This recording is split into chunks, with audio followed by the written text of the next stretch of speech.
दीवान बनने का सपना। एक दिन बादशाह हरम में बैठे अपनी बेगम के साथ प्यार भरी बातें कर रहे थे। तभी एक कनीज ने आकर बादशाह अकबर को झुककर सलाम किया और अदब के साथ कहा, आली जहां, आपके साले साहब तशरीफ लाए हुए हैं। बादशाह ने कनीज से कहा, यहीं भेज दो। फिर बेगम की तरफ मुखातिब होकर बोले, बेगम, तुमने सुना है, सारी खुदाई एक तरफ, जोरू का भाई एक तरफ। बेगम भला कब चुप रहने वाली थी। वह बोली, जहाँपनाह, आप भूल रहे हैं, आपने दूसरा फ़िक्रा गलत इस्तेमाल किया है। बादशाह ने कहा, अच्छा, तो तुम अब सही सुना दो। सारी खुदाई एक तरफ और दूल्हे का भाई एक तरफ। बेगम ने जुमले को बदल कर कहा। बेगम की बात सुनकर बादशाह हंसे। इतने में ही उनका साला अंदर आ गया और सलाम करके एक तरफ खड़ा हो गया। बादशाह ने कहा, साले साहब, तशरीफ़ रखिए। साले साहब सामने की कोच पर बैठ गए। बादशाह ने पूछा, कहिए, कैसे तकलीफ़ की? क्या बेगम को लिवाने आए हैं? आली जहां, मैं अपनी बहन को लेने नहीं, एक अर्ज़ करने आया हूँ। बादशाह ने कहा, फरमाइए, तहे दिल से आपकी अर्ज़ पर गौर किया जाएगा। यह सुनकर साले साहब ने अंदर ही अंदर खुश होकर कहा, एक बार हजूर ने फरमाया था कि अगर बीरबल की काबिलियत का कोई मुसलमान हो तो हम बीरबल की जगह उसे दे सकते हैं।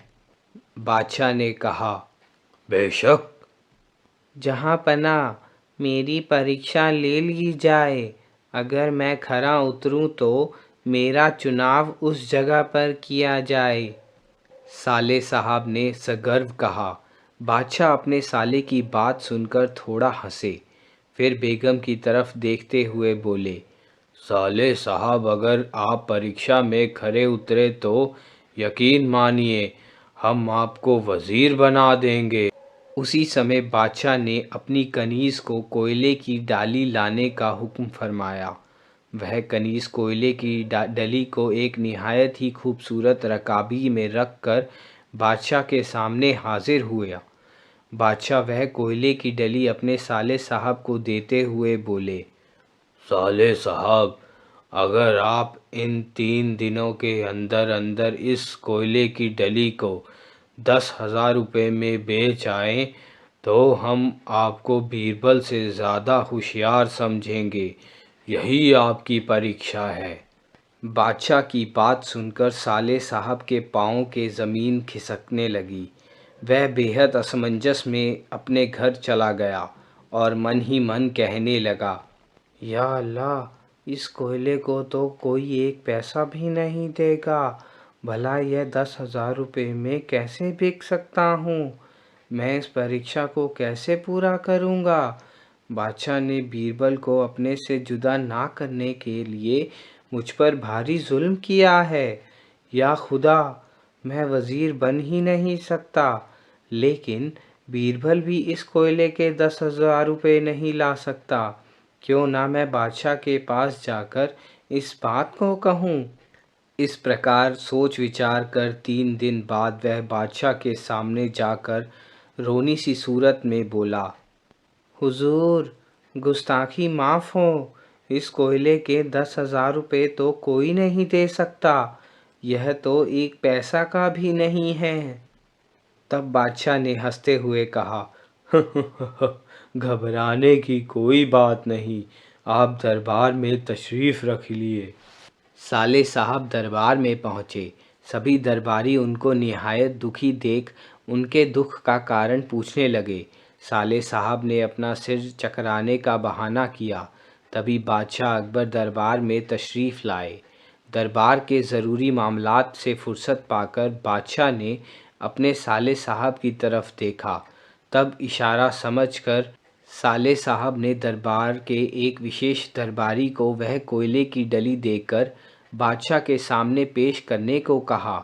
विशेष दरबारी ने कोयले की डली बादशाह के सामने पेश कर दी। बादशाह वह कोयले की डली बीरबल को दिखाते हुए बोले, बीरबल, तुम इस कोयले को कितने दाम में बेच सकते हो? जितने में आप कहें हुजूर, उतने ही में बेच दूंगा।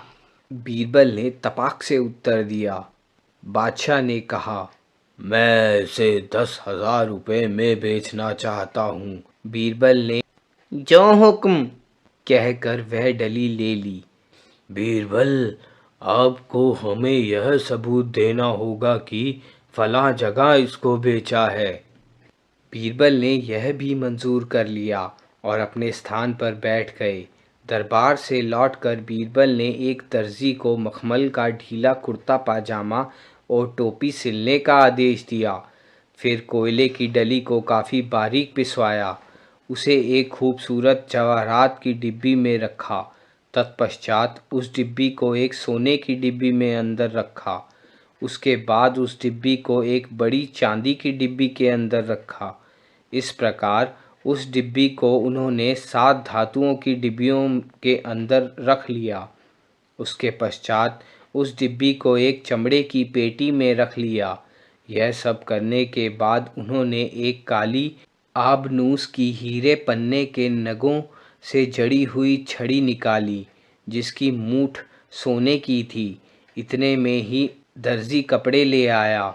उन कपड़ों में भी बीरबल ने जगह जगह कीमती जवाहरात और नग जड़ लिए।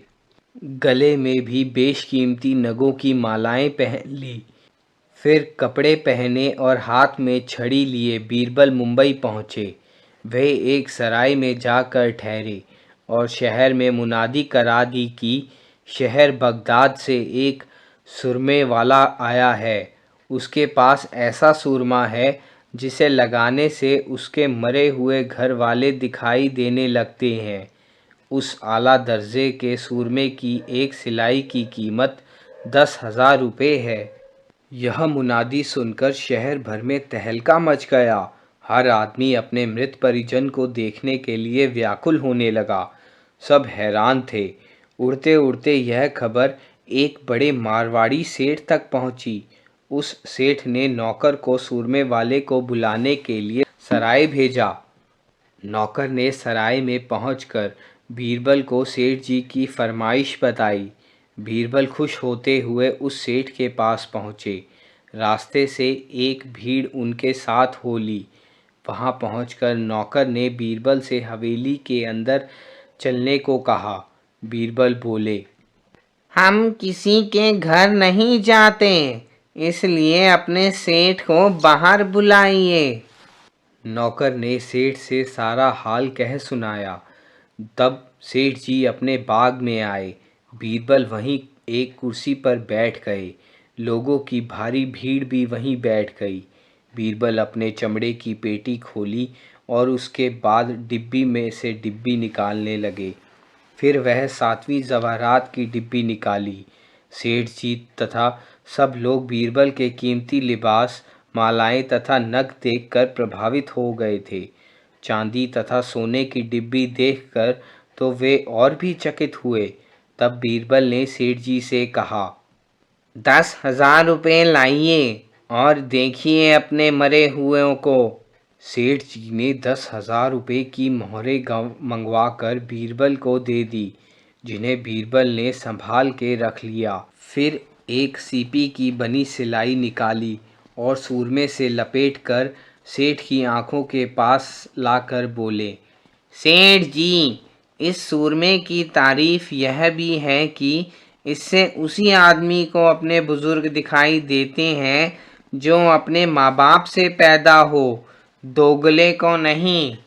यह कहकर बीरबल ने सेठ की आंखों में सिलाई लगा दी और बोले, कहिए सेठ जी, आपको आपके बुजुर्ग दिखाई दे रहे हैं या नहीं? सेठ जी को कुछ भी नहीं दिखाई दे रहा था।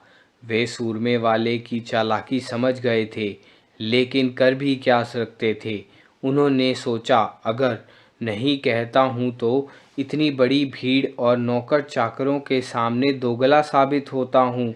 तब वह बड़े संकोच के साथ बोले, हाँ, मुझे दिखाई दे रहे हैं। बीरबल ने कहा, अच्छा, तो आप अपना पूरा पता लिखकर मुझे अपने हाथ की सनद दीजिए, जिसमें लिखा हो कि मैंने 10,000 रुपये देकर इस सूरमे को लगाया और मुझे अपने बुजुर्ग दिखाई देने लगे। सेठ ने मजबूरी में सनद लिख दी। बीरबल लौटकर बादशाह के पास आए। बादशाह पहले तो उन्हें पहचान ही नहीं सके, फिर कुछ देर बाद पहचान कर हंस पड़े। बीरबल ने बादशाह को शुरू से आखिर तक का वृतांत बता दिया, जिसे सुनकर सारा दरबार खिलखिला उठा। तब बादशाह ने अपने साले से कहा, कहिए साले साहब, बीरबल ने गैर मुमकिन को भी मुमकिन कर दिखाया है। अब फैसला तुम्हारे हाथ में है कि तुम अधिक बुद्धिमान हो या बीरबल। यह सुनकर साले साहब का सिर झुक गया।